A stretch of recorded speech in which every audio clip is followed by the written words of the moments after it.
professor at Williams College at Epping who told me that if you're making good art, you should be losing sleep. And many years later, that's exactly what I was doing. I'm not sure I was making good art, but I was losing a lot of sleep. I was a chronic insomniac, and that really upset my marriage. My wife threatened to get me some New Age meditative tapes, bubbling brooks, Caribbean waves rolling up to the sand, tropical jungles, all to try and attempt to maybe perhaps lull me to sleep. I had a big problem with this because I was involved in projects that were, well, let's just say, down in the street with reality, hardcore reality, every day. The idea of involving myself in some sort of New Age industry that would transport me artificially into some other realm just didn't fit with me. I felt it would be a kind of escapism, a tourism, a kind of social denial. I think I was taking a very heady position. She just wanted to get some sleep. We entered into a bargain. I said, if I can make my own New Age tape, I'll listen to it. And that's how this piece began. What you're hearing is a 12-minute long piece called Sonambulo, or Sleepwalker. And it's meant to be a meditative tape. It was never meant to be art. I decided that in order to make this tape, I had to source something from my reality. So I went to a moment of video interviews that we were conducting on the west side of Chicago between rival gang members. And I remember that there was this moment during an interview where a drive-by occurred. So I know I had that gunshot, analog millisecond of a gun going off. And that's the first sound that you heard. And if I could take that gunshot and replicate it and morph it into something that could lull me to sleep, I would allow myself to make a meditative tape. So what I had to do was enlist some help. This is the early 90s. This is before GarageBand, right? So this is before you can do anything with any sound. We actually worked analog. We worked with clips of sound and sound engineers, and with outfits that had actually glass tubes and coiled solenoids and amplifiers. And so I worked with a sound artist by the name of Paul Dickinson, who would help me take a gunshot and morph it into a thunderclap, a bolt of lightning, a rolling cloud, and hundreds of thousands of raindrops. The problem was that every attempt to structure this ended up in rhythm. And so I had to enlist somebody else. This was a mathematician from the university, the Autonomous University in Mexico City, a good friend of mine, Juan Soretta. And Juan Soretta was dealing with fractal equations back then. And so Juan visited him in Mexico, and we spent some time there developing a series of equations that would allow hundreds of thousands of bullets turned and shaped into little raindrops to fall randomly, just as the rain would fall. And I think that's some of what you're hearing, okay?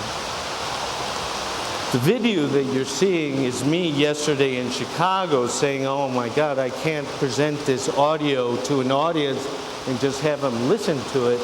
So we downloaded it into iPhone, and yes, this time used GarageBand to come up with the sound levels so you could visualize all of the morphed gunshots and repeated it. And that's what you have. You have me holding the iPhone.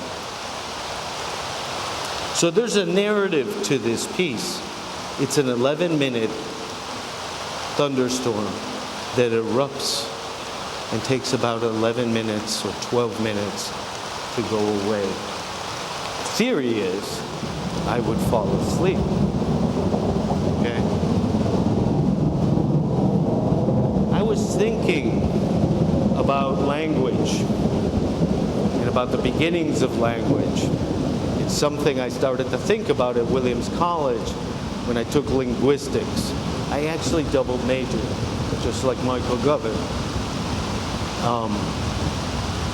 And I majored in comparative literature. And one of the classes I took was a class in linguistics, a class that I fell in love with. And that's where I first read Gilgamesh. And I was thinking about the shaping of language and the beginnings of stories, how we made sounds, how sounds shape themselves sculpturally, three-dimensionally, and that we attach meaning to them, and that language wouldn't be possible unless we agreed on the meaning that we attach to those sounds.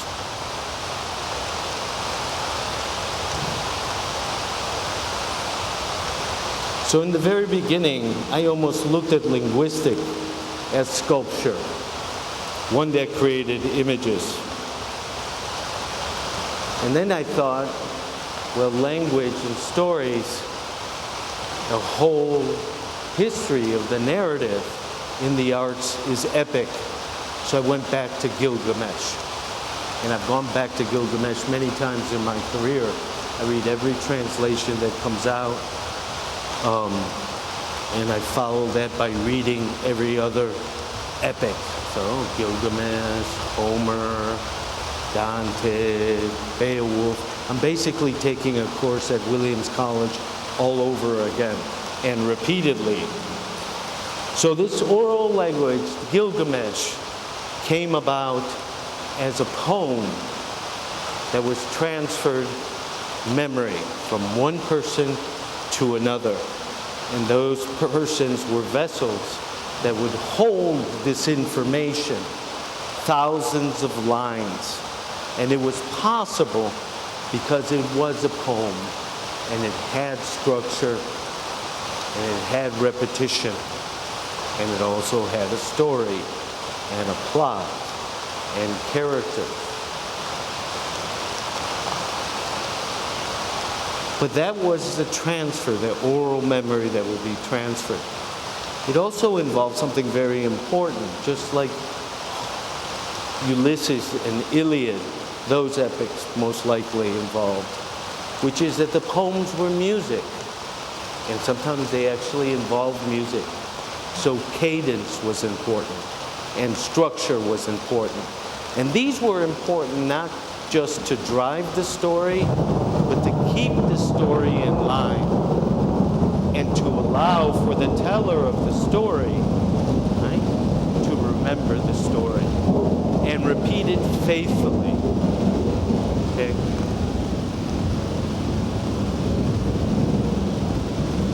Then language suddenly became a mark. And for me, what thrilled me at Williams was to find out how those marks first appeared. Right? It was no longer some empty head filled with lines of an epic poem, but a bulla. And a bulla, in Latin, translates to a bubble or empty space, was a thin clay ball, right? In which I, the goat herd, would fill with 15 little figures of my goats that I gave to you, and along with it, I would give you the bulla that contained the goats. This was verification of that transaction. I might loan you my cow, and I would put the cow inside this bulla. So this was a bill of sale. but it became very inefficient. And so what happened then was that we devised a way in which to write on the bulla what was inside the bulla, and then write on the tablets what was write on tablets, get rid of the bulla, and write on tablets the information. The Babylonian kings would have rooms full of cows and sheets, and then they would have tablets to record histories. The epic poem started this way. So I'm running out of time, but this is just a way to talk about how a person who does non-narrative work comes across doing this work, which is in a sense a kind of digital cuneiform, the story of one cloud, the cumulonimbus cloud, the cloud that all clouds aspire to be, the most productive and destructive cloud, all made from a single gunshot, and all made so maybe perhaps I could sleep that night. So as you can see here, the way I was thinking about this talk is that I'm holding a bulla or a clay tablet, and everything contained in that little rectangle or clay or tablet is inscripted and inscribed there, visualized on the outside what's inside. The only difference is that this piece has time. So it has cadence and structure. So I fell asleep to this finally. It actually worked. I put it on my bedside, I put on headphones, and I think about this moment, I fell asleep. The only problem is, it was on auto replay. So I woke up. Thank you very much.